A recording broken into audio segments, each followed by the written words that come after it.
আজকে বানালাম কাঁচা লঙ্কা আর পেঁয়াজ কুচি দিয়ে মুরগির মেটে ভুনা রেসিপি। একেবারে ঝাল ঝাল করে মেটে ভুনা রেসিপি। দেখেন বন্ধুরা কত সুন্দর ঝাল ঝাল হয়েছে। একেবারে গরম ভাতে শুধু রুটি পরোটা যার সাথে খাবেন তার সাথে অসাধারণ লাগবে। এটা পরোটার সাথেও কিন্তু দুর্দান্ত লাগবে, রুটির সাথেও ভালো লাগবে।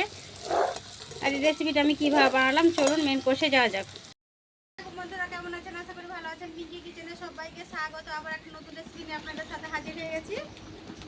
আজকে বানাবো মেটে নিয়েছি, শুধু মেটে। আজকে মেটে চচ্চড়ি বানাবো, পেঁয়াজ দিয়ে একবার ভাজা ভাজা করে চচ্চড়ি বানাবো, একবার ভুনা ভুনা ভাজা ভাজা করবো। আর বৃষ্টি পড়ছে বন্ধুরা, বৃষ্টি পড়ছে দেখতে পাচ্ছেন আপনারা। এই বৃষ্টির মধ্যে কিন্তু আমি ভিডিওটা শ্যুট করছি। আর আমি বারান্দায় রান্না করবো, ঘরের বারান্দায়। কেন বৃষ্টি পড়ছে, আমার তো রান্নাঘর নাই, আপনারা সবাই জানেন যে আমার রান্নাঘর নাই, চালাও নাই। ওই জন্য আমি কিন্তু ঘরের বারান্দায় আমি রান্না করি।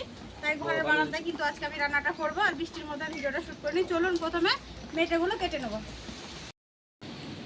প্রথমে মেটেগুলো কেটে নেবো। যেহেতু এটা পেঁয়াজ দিয়ে শুধু ভাজা ভাজা করবো, তার জন্য বেশি কিন্তু বড় করবো না, এরকম ছোট ছোট করবো। এটা ভাজলে কিন্তু ছোট হয়ে যাবে। দেখেন আমি কতটা এইভাবে কাটছি, ছোট ছোট করে এরকম করে পিস করে নেবেন। আপনারা আপনাদের পছন্দ মতন করবেন, এর থেকে ছোটও করতে পারেন, বড়ও করতে পারেন। আর মেটে কার কার পছন্দ বন্ধুরা অবশ্যই কমেন্ট করে জানাবেন। আমার তো খুব ভালো লাগে মেটে খেতে। এই ছোট্ট করে কেটে নেবো। মেটেটা কেটে নিলাম, ভালো করে পরিষ্কার করে কলপাত থেকে ধুয়ে নিয়ে আসবার। একবার আমি পেঁয়াজ কেটে উনুনটা জেরে কড়াটা বসিয়ে দেবো, দিয়ে মেটেগুলো ভাজা করে নেবো। উনুনটা জেরে দিয়েছি, কড়াটা বসিয়ে দেবো। কড়াটা গরম হয়ে গেছে, দেবো সর্ষের তেল। এটা কিন্তু আমি একেবারে কাঁচা লঙ্কা দিয়ে পেঁয়াজ দিয়ে লাল লাল ঝাল ঝাল করে একবারে ভাজা ভাজা করবো, ভুনা ভুনা। তেলটা দিয়ে দিলাম পরিমাণ মতো। এবার দেবো পেঁয়াজ কুচি। পেঁয়াজটা দিয়ে দিয়েছি, পেঁয়াজ দিয়ে এবার দেবো কাঁচা লঙ্কা। একবার গাছ পাকা আমাদের কাঁচা লঙ্কা, এগুলো গাছে পাকা একবারে। এই লঙ্কাগুলো খুবই ঝাল, আমি তাই ঝাল ঝাল করে বানাবো বলে লঙ্কাগুলো দিয়ে দিলাম। এখানে 7-8টা মতো লঙ্কা চিড়ে দিয়ে দিলাম। লঙ্কা আর পেঁয়াজটা খুব একটু ভালো করে ভেজে নেব।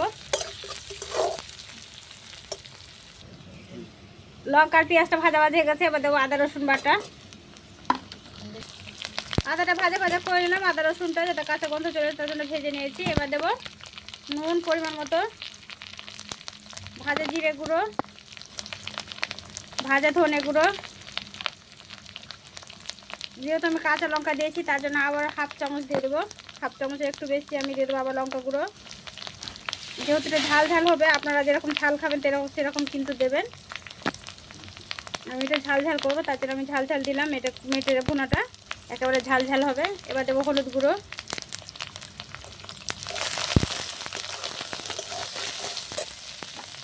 এবার দেবো ধুয়ে পরিষ্কার করা মেটেগুলো। এর মধ্যে কি দেখি চর্বিও আছে মেটে।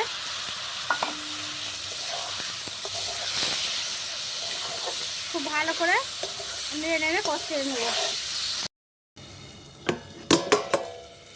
ঢাকা দিয়ে দিয়ে আমি কিন্তু ভুনাটা করে নিচ্ছি, যাতে সেদ্ধ হয়ে যায়, খুব সুন্দর ভাজা ভাজা হয়ে যাবে।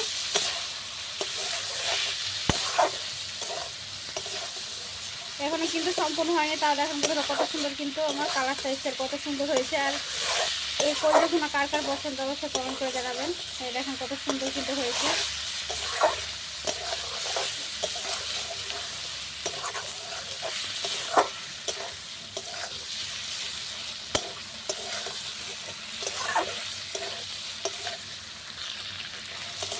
আমার চ্যানেল আমার নতুন কেউ বন্ধু হয় তাহলে বন্ধুরা যদি এখনও পর্যন্ত চ্যানেলটা আমার না সাবস্ক্রাইব করে থাকে তো অবশ্যই একটা সাবস্ক্রাইব করে পাশে থাকবেন। আর কেউ ফেসবুক থেকে দেখলে লাইক দিয়ে সাথে থাকবেন।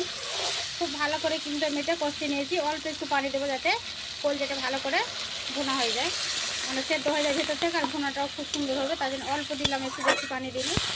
এবার সেদ্ধ তো করে নিতে হবে একটু, তাই সেদ্ধ করে নেবো। ঢাকা দিয়ে সেদ্ধ করে নেবো। ঢাকা দিয়ে দিয়ে আমি কিন্তু এটাকে কষিয়ে নিচ্ছি। এই যে দেখেন পানিটা দিয়েছিলাম, পানিটা কিন্তু মরে গেছে অনেকটাই। আর এটা কিন্তু খুব ভালো করে এবার ভুনা ভুনা করে নেব।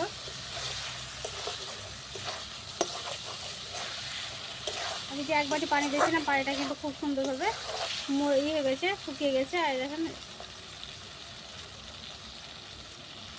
মেটেটাও দেখেন কত সুন্দর সেদ্ধ হয়ে গেছে।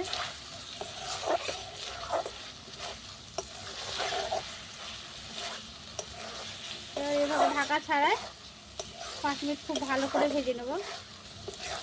আর গরম গরম ভাতে খেতে কিন্তু অসাধারণ লাগবে মেটে ভুনাটা। মেটে ভুনাটা হয়ে গেছে, দেখেন কত সুন্দর ভাজা ভাজা একেবারে হয়ে গেছে। আর গরম ভাত পরোটা হয়ে গেছে, গরম ভাত পরোটার সাথে কিন্তু দুর্দান্ত লাগবে মুরগির মেটে ভুনাটা। এবার আমি এটা নামিয়ে নেবো, হয়ে গেছে, ঢেলে নেবো। নামিয়ে নিয়েছি, আমি কড়াইতে রেখে দেবো, কড়াই থেকে গরম গরম খেয়ে নেবো, গরম গরম ভাতে সব খেয়ে নেবে, একসাথে ভাত খেয়ে নেবো। আজকে খেয়ে দেখাবো না, পুরো রেসিপিটা আমার দেখলেন, যদি ভালো লাগে অবশ্যই লাইক কমেন্ট শেয়ার করবেন, সাবস্ক্রাইব করে পাশে থাকবেন। সুস্থ থাকবেন, সাবধানে থাকবেন। আবারও পরবর্তী অন্য কোনো নতুন রেসিপি নিয়ে আপনাদের সাথে দেখা হবে। পুরো রেসিপি দেখার জন্য ধন্যবাদ।